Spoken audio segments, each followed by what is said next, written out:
में चुनाव होगा, उत्तराखंड में भी, मणिपुर में भी, पंजाब में भी और गोवा में भी। तो कुल मिला के तकरीबन 18 करोड़ वोटर है। हम ये टारगेट लेके चल रहे हैं कि इन 18 करोड़ वोटर में से कम 9 करोड़ वोटर इस हस्ताक्षर अभियान में हमारा साथ दे।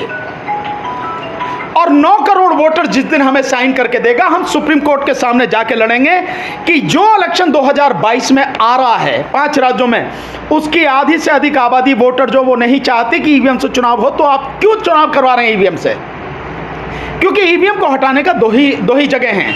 या तो हटा सकती है संसद, वो हटाएगी नहीं क्योंकि वहां पे बीजेपी का होल्ड है और बाकी जो विपक्ष है वो मुर्दा है, वो बोलता ही नहीं है, तो वहां से ईवीएम नहीं हटेगी। दूसरा है सुप्रीम कोर्ट ही हटा सकती है।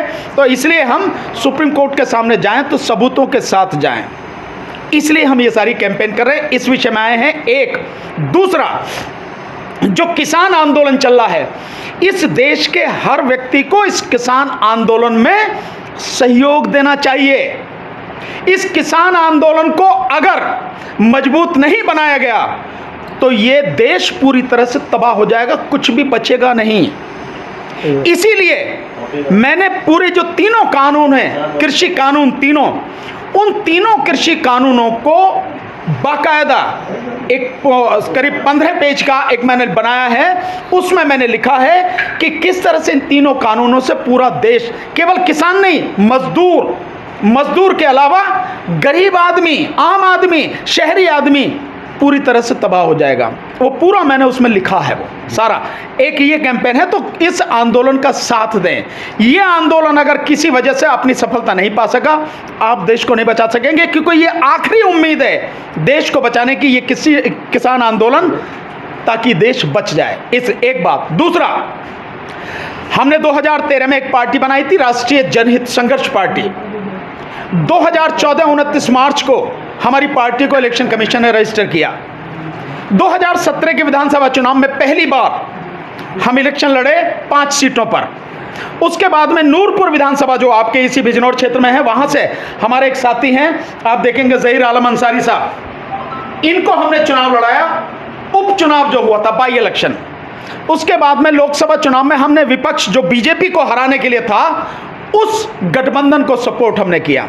और अब 2022 में जो चुनाव हो रहे हैं, हमारी पार्टी राष्ट्रीय जनहित संघर्ष पार्टी, जिसका मैं राष्ट्रीय अध्यक्ष हूं, उत्तर प्रदेश की सभी 403 सीटों पर अगर किसी से राष्ट्रीय अध्यक्ष हूं, उत्तर प्रदेश की सभी 403 सीटों पर अगर किसी से गठबंधन नहीं होता है तो, और पंजाब की 117 सीटों पर, और उत्तराखंड की 70 सीटों पर, और मणिपुर की 60 सीटों पर, 4 राज्यों में हम चुनाव लड़ेंगे।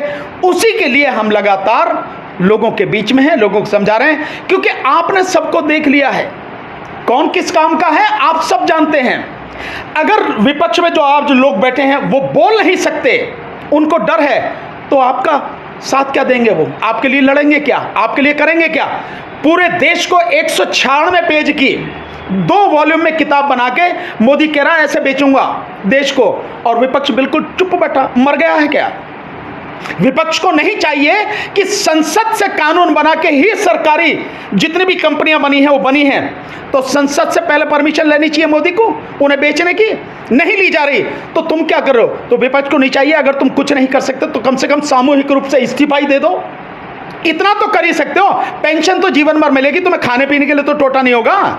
और फिर भी अगर आप नहीं कर रहे हो तो आप देश के सबसे बड़े गद्दार हो, क्योंकि अपनी आंखों के सामने तुम देश को बर्बाद होते हुए देख रहे हो, तुम उसमें सहयोगी हो। इसके लिए हम लड़ाई लड़े हैं। और 19 इस महीने की 19 तारीख को, ये जो सितंबर में आ रहा है, 19 तारीख को हम यहाँ पे जो इसके जंतर मंतर पर निजीकरण के विरोध में ये जो देश बेचे जा रहा है, इसके विरोध में हम आंदोलन भी देश भर से हम लोग कर रहे हैं। तो हम ये चाह रहे हैं कि जो लोग, जो पार्टियां, उनके नेता आज कुछ नहीं बोले, सीए एनआरसी पर कोई नहीं बोला, समाजवादी पार्टी को क्या दिक्कत है? उसे बोलना चाहिए, नहीं बोले। आप सीए एनआरसी पर नहीं बोले, आप किसान आंदोलन पर नहीं बोले, किस पर बोलोगे भाई? इसी तरह से जो बसपा है, बसपा की जो लीडर हैं, सीए एनआरसी पर नहीं बोल रहे, आप जो इस पे किसान आंदोलन पर नहीं बोल रहे, क्या बात है? क्यों नहीं बोले? क्या डर है? कि आपको सीबीआई का डर है? क्या ईडी का डर है आपको?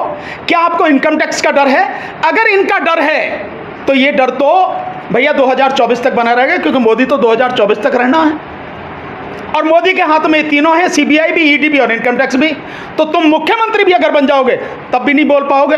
तो जो बोल ही नहीं पाए, जिसको डर लगता हो, ऐसी लीडरशिप का क्या करोगे आप सब लोग? इसलिए हमारा लोगों से कहना है, हमारा साथ दें, हमारी पार्टी के साथ में जुड़ें, हमारी पार्टी से कैंडिडेट के रूप में उतरें और चुनाव लड़ें और जीतकर सत्ता परिवर्तित करके इस देश की जनता को, इस प्रदेश की जनता को बचाने के लिए अपना सहयोग करें, योगदान करें। इसी के लिए हम लगातार सबके बीच में हैं। थैंक यू, बहुत बहुत शुक्रिया।